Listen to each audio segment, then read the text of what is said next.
Yes, yes, yes. Good evening. And again, we are thankful to be back on CAN TV. Oh, yes, today is Thankful Thursday.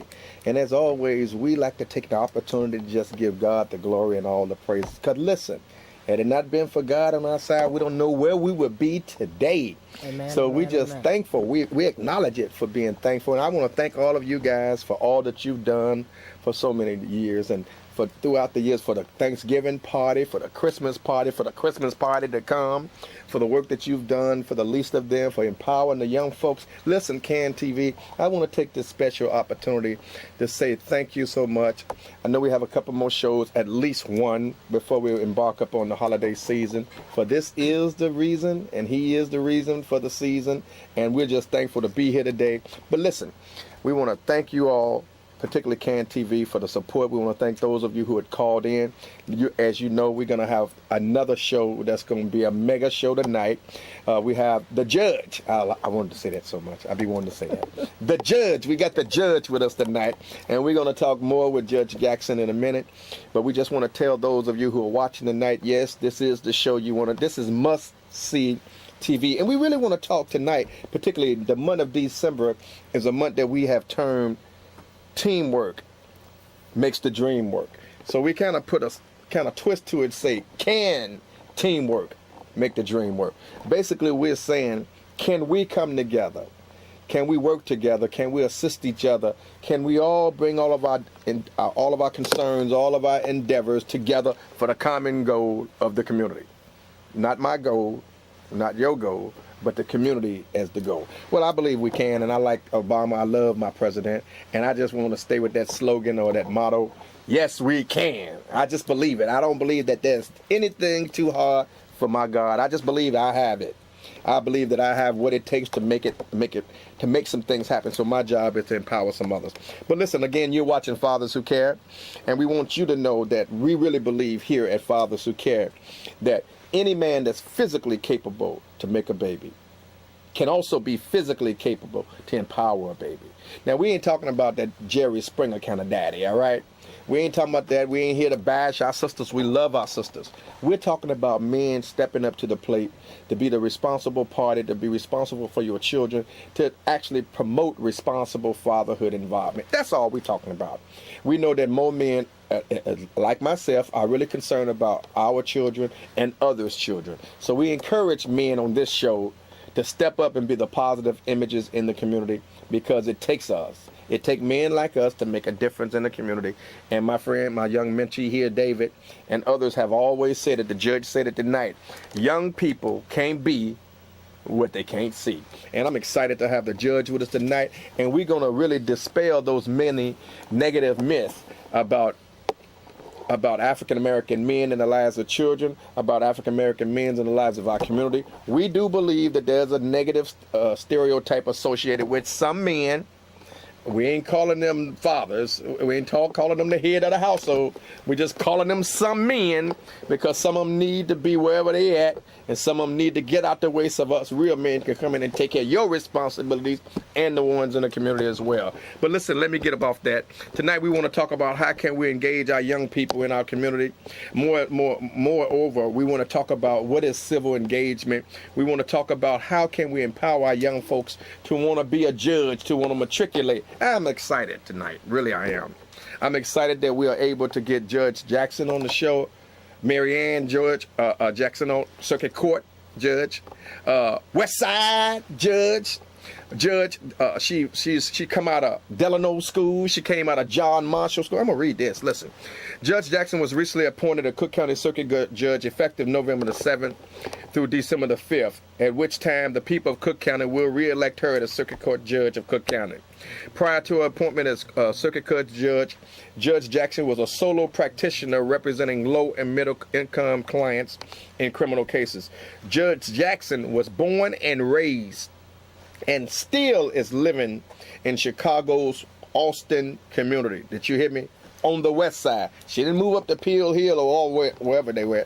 She's still on the west side, hearing the pulse of her people.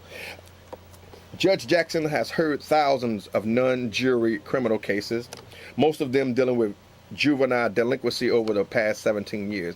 She believes in the holistic approach in addressing improvement in the administration of justice for juveniles by recruiting and bringing together community-based groups to mentor minors. She wants us to do this.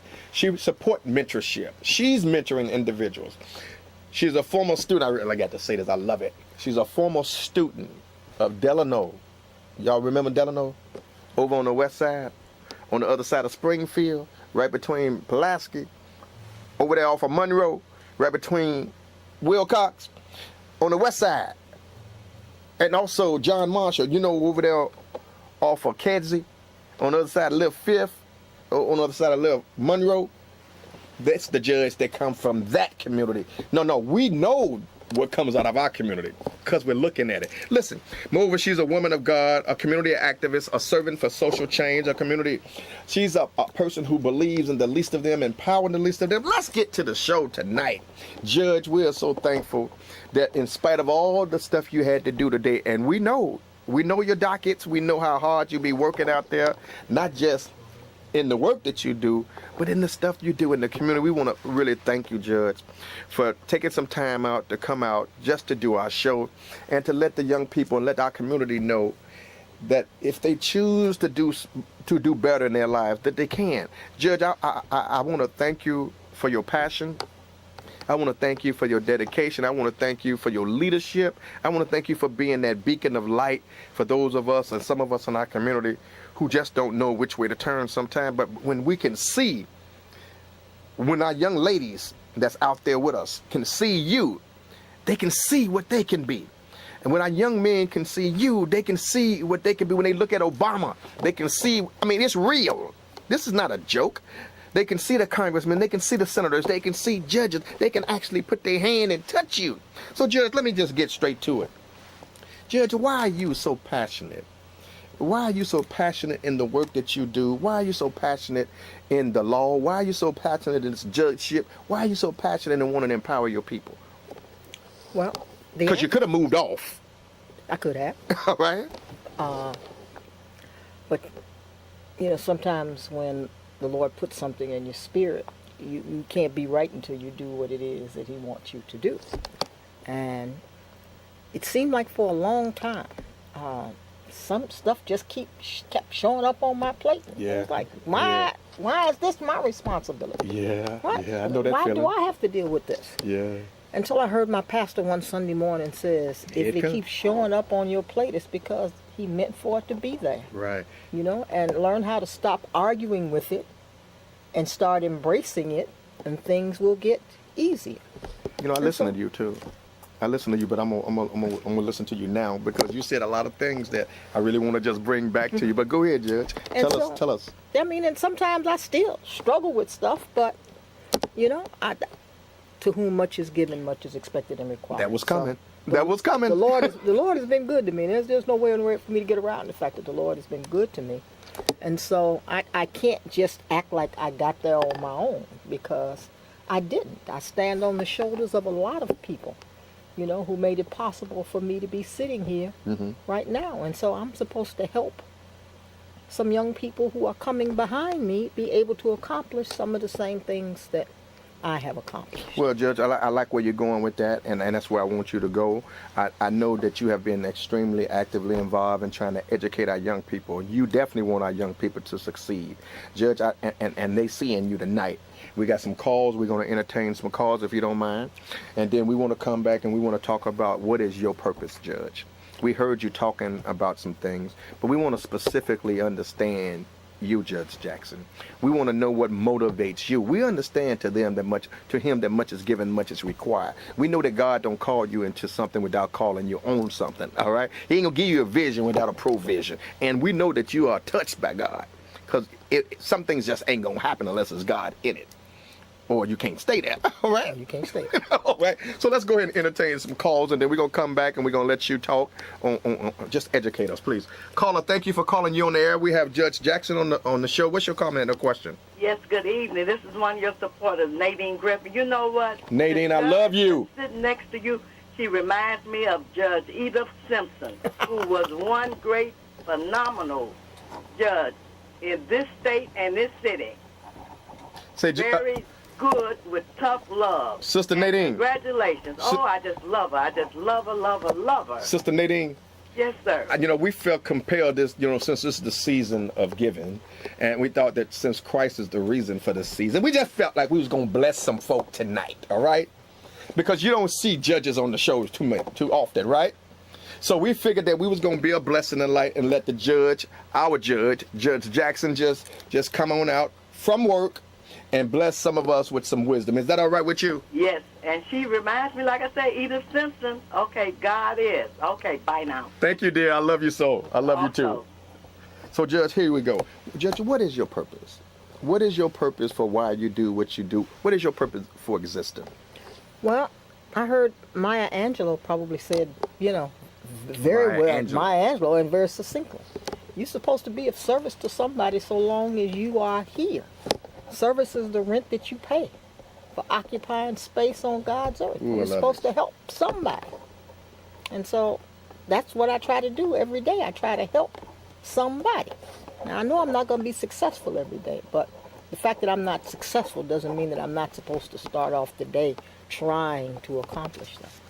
Well, I found that the most successful and rich people, be it spiritually rich, or some do have some finance. We don't know who do and who don't, because some who don't look like they got it have it, and some who look like they got it don't have it. And personally, I know the God that I serve told me that I was heir to the riches. And so I feel rich in what I do, all right? I mean, I have the dollars then, but I ain't never been begging for nothing, because the God told me that he wouldn't have me begging. So here's what I want to ask you. This evening, we want to talk and we want to try to empower young folks on civil engagement. We got another caller. We're going to get the caller, then I want you to tell us what is civil engagement and why we need to get young folks actively involved. Let's get the next caller. Thank you so much for calling. Your comment or question? Yeah, good evening. I'm trying to Judge here. Other countries still watching the United States about what happened in Ferguson, New York. And what's your take on it, Judge? Y'all doing a good job. Did you hear him? What was your take on what was happening in Ferguson? I think it said Ferguson, right? Mm-hmm. What's your take on what went on in Ferguson? Well, when people become frustrated and believe that they're not being heard, you have, an explosion. Now, I'm not saying that I think it's right. What I'm saying is that's what happens. Yeah. I think Martin Luther King said, a riot is the cry of the unheard. So that's what happened in Ferguson. People think that they're not being heard. You're hearing from Judge Jackson here on Father's Souquet. The number here is 312-738-1060. The number again is 312-738-1060. We have Judge Jackson. Go ahead, Judge. But what we have to try to do is channel that in another direction. Mm-hmm. You see. There are far too many young people who believe that their voice does not matter. Mm-hmm. It does. We have to get them off corners and into polling places. They have to learn that they need to vote because their voice does matter, and they are part of the group that can make a change in some of the things that are happening. We have to get them to understand that if you're not willing to become engaged, then you don't really have a right to complain about the way things are going, because you're not doing anything to try to help bring about a change. I just want to throw something out and you can run with it. We got a few more callers, Judge. But you was talking about where I want to go. I want to go with what is civil engagement. Mm-hmm. We're on a push right now, Judge, where we believe that it's time for those of us who the Lord has been a blessing to be a blessing to somebody else, to let them know the way to go. I mean, according to the word say my people perish for a lack of knowledge. Mm-hmm. Now, Ferguson is a prime example of what can't happen when you don't vote. All right? Yeah, because it's amazing to me when I hear that 80+% of that community is black. And how many? You got. Go ahead. I'm listening. Go ahead. Only 1 or 2 African American public servants. 90% of the police department is black. So I want to know, where are those people at on voting day? They're not voting, Judge. They're not voting. And if you don't vote, then that's what's going to happen. So, Judge, tell me what is. Let's get a call and then we're going to ask. Okay. But stay where you at. Okay. Just keep on talking. Caller, your comment or question. We have Judge Jackson on the show. My question is, do you believe possibility will ever become faith? Can you repeat that, sir? Your phone is kind of breaking up. Do you believe our communities will ever become safe? Come safe. Do you believe our community will ever become safe? Did he say that? Safe. Will we ever have a safe community? Well, I have to believe that. Otherwise, then, you know, you have two choices. Pick up the gun and blow your own brains out, or pick up the gun and blow somebody else's brains out, you know, and that solves nothing. Right. So, yeah. And what would happen in order to get that into people's mind? Because you have folk who really believe that they live in a unhealthy community, and the community is not safe.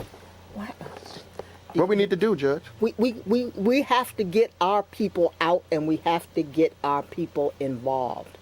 And if we cannot accomplish that, then no, our community is not going to be safe. I like it. I like it. You know, it's not going to be safe. Can we get another call, Judge? Because look at the lines. The lines lit up. We want them to want you to talk to them. Okay. Let's get another call, David. You're talking to the judge. What's your comment or question? Hello? Yes. Okay, my question to Judge Jackson is, I hear you saying that we need to get our people involved, but what about those people that are out here that almost do not want to get involved because they feel like they're, you know, just like you said, the people need to get out and vote. But you got a lot of people that feel like their vote does not count because of so much that's going on. It looks like even those that's getting out and voting is not mattering. So what do you say to those people? How, you know, what do they do? So can I ask you a question? The judge is going to respond. Are you referring to that they feel hopeless or something to that effect? Yes. Okay, yes, okay, Judge. It feels as if the society and just the politicians and everything, it feels as if they're trying to take us back into slavery days. So it's like no matter what we do, it's like they got the power to do whatever they want to do to bring us down. So I want to know, what do we do if you out there feeling that way? What do you do? Okay, thank you so much for your comment, Judge. Well, and keeping in mind that I'm not a sociologist, but you're the closest thing we got to But one. my response to that would be, so long as that is your belief that it is helpless, then it will be helpless. I do remember hearing in my sociology class in college, if people perceive their situations as real, then they're going to be real in their consequences. So whatever the so mind long can as you conceive, keep thinking that you are powerless, you will be. So what are you saying in return? I'm saying, in order to turn that around. I'm saying that we need to take a look at our own history. Got it. You know, the richness. There's a movie coming out soon called Selma. Oh yeah. You know, there are a lot of young people who have absolutely no concept of what Selma is. So come on back and tell us then, Judge, because you're absolutely right, and we're hearing the cry. Let's get another call, and Judge, you keep on flowing. Caller, you on there with the judge. What's your comment or question? Yeah, my question is, what inspired you to become a judge? Say what? What inspired me to become a judge? Thank you. What inspired you, Judge, to become a judge? Well, when I started college, I was a chemistry major. Chemistry. I was convinced. You a nerd? I like nerds. I was convinced that I wanted a job at Argonne National Laboratory or something like that. Big money.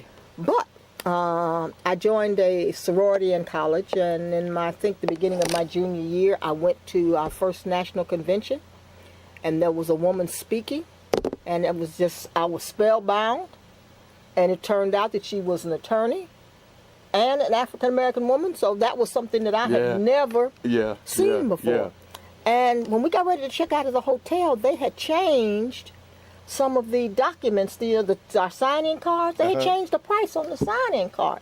So they were telling us that we owed more money than we should have owed, and certainly even more money than we had at that point, because we put aside the money that we needed to be able to pay for our room. We were in college. We went to talk. Her name was Frankie Freeman. She was the president of Delta Sigma Theta sorority. So we went and talked to Miss Freeman to explain to Miss Freeman what happened. Miss Freeman picked up the telephone, called the front desk. She said, I want to see those cards, and I want to see them up here in about 10 minutes. And that's what she was doing. She said, I want to see them up here in about 10 minutes. The long and the short of it is we wound up paying what it is that we signed in under that rate. Right. No change. It's no change. So you go home thinking, wow. You know, and this is the thing we're talking about. You can't be what you've not seen. Yeah.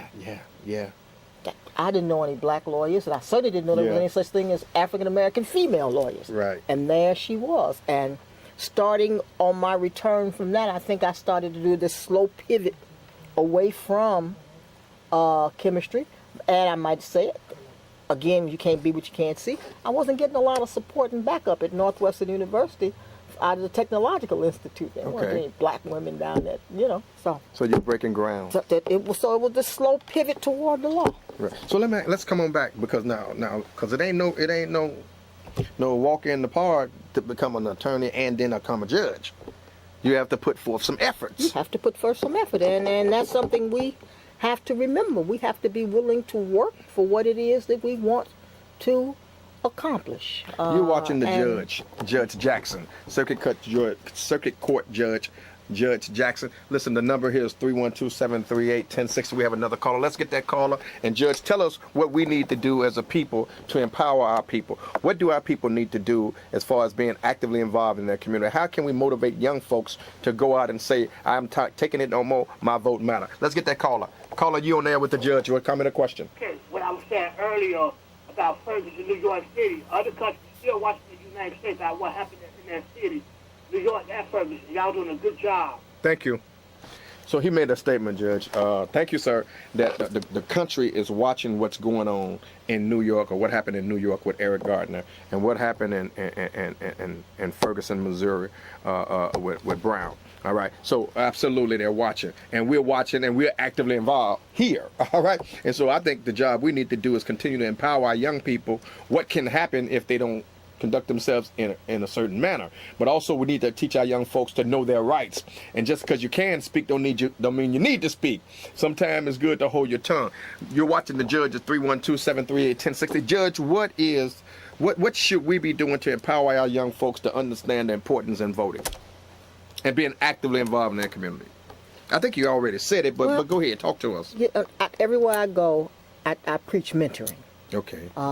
We have to get more adults willing to be involved with young people. Yes, I know we're all busy. Yes, I know we're tired when we come home. But we have to find the time to spend some time with some other children. And every day, I'm looking at children in my courtroom who don't have very many people involved in their lives who, if you excuse me, give a damn about them. Go ahead. And when a kid feels like that, it's understandable about the negative consequences that we're going to see coming from that child. Judge, you told me earlier, and you said you would hate for young folk to get caught up in the juvenile system or the criminal justice system, because if they did, they minimize any opportunity they have for what now you were saying? Oh, the consequences can be staggering. Consequences, that's what you said. Consequences can be staggering. Now, in juvenile court, in theory, it should be that nothing that happens in juvenile court carries over. Carries over. Okay. But once this thing called the internet came along, the internet had the capacity to change a lot of things. So things get on the internet, and you can't wipe that out. To all these young people out there who doing all sorts of crazy stuff on their social media pages, that stuff is gonna be with you forever. So you can be right now doing some crazy stuff right now, Judge. I'm trying to follow you, and I think it's important. I think it's important that we hear this. Now, you think you've changed? Yeah, and you didn't got I up got there. it all together now, and I got my suit on, and I go in to get a job. And then they bring up this video of what you did when you were 17, 18. When you got the guns pointed at the camera and the money holding up in your hand. Or you allowed yourself to get caught up in the world and people caught you in some uncompromising position. Now, are you telling us that this social media, you brought it up now, are you saying that this social media has the potential or the propensity to backlash on us and stop us from being who we need to be? Absolutely. Tell us how. Absolutely. Well, that's one of the things right there. Prosecutors come in my courtroom all the time now. That phone boy. With social media pages. Here, Judge, this is what this is what they're doing on their social media pages. Just tell us because we got about 20 seconds. Judge, what we need to do to vote for our judge in 2016.